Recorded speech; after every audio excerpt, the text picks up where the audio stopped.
Well, it's a Sunday morning now. I'm back again for another day of fun here. You can hear the guys working outside probably on that hydraulic trailer. They're still hauling boats here. Got 18 to go, I understand.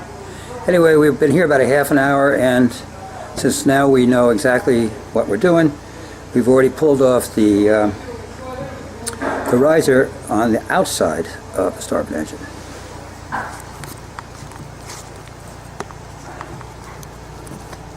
There it is. I'm not going to bother to take that that adapter off because it doesn't appear to be necessary to get this off.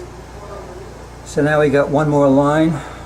That's to the heat exchanger that has to come off. And then we're going to feel our way around back here and see if we can get a wrench on the nuts that hold the manifold on. So give me a few minutes and we'll see what happens.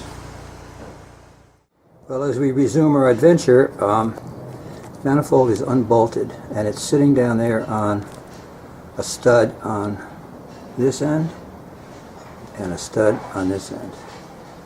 And I've got it to move about an inch. So I got to keep tapping and prying until it slides out far enough so that I can get it free of that stud. Maybe there's enough light down here so you can actually see this thing. Now you really can't see it, but there's the separation right there. So we're going to keep on pulling on it and see what we get.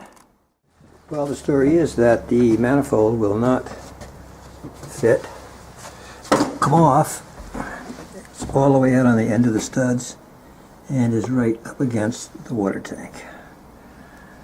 So we're going to have to remove those studs the hard way, I guess, and figure out a better way to put them back in. Oddly enough, somebody put this in here. It's got a casting date of 2001 on it, so it wasn't put in when the boat was built.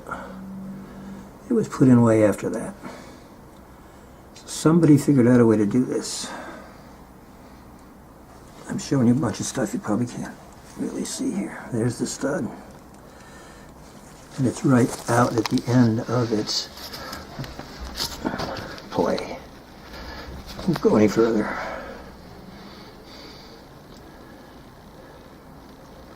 So, gonna figure a way to back those guys out of there. Got a lot done this afternoon, and that gives me something to try to figure out.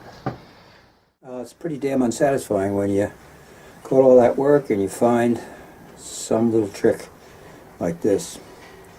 I can see where it's possible to put the manifold back in with those long studs, but getting it out, I think I'm going to have to cut them. Going to have to block up the manifold from the bottom with some wood, take the strain off those two long studs, and cut them to get them out. And we're not going to do that this afternoon because we haven't got a hacksaw with the right kind of blade on it, so that's going to be for next weekend. But anyway, we got a lot of stuff done. We got the manifold just about off anyway, and all those bad water hoses disconnected, and the riser off that side, so at least it wasn't a wasted day. So I guess we'll talk to you in, I guess it'll be chapter 2.5, since we didn't finish chapter 2. That's it.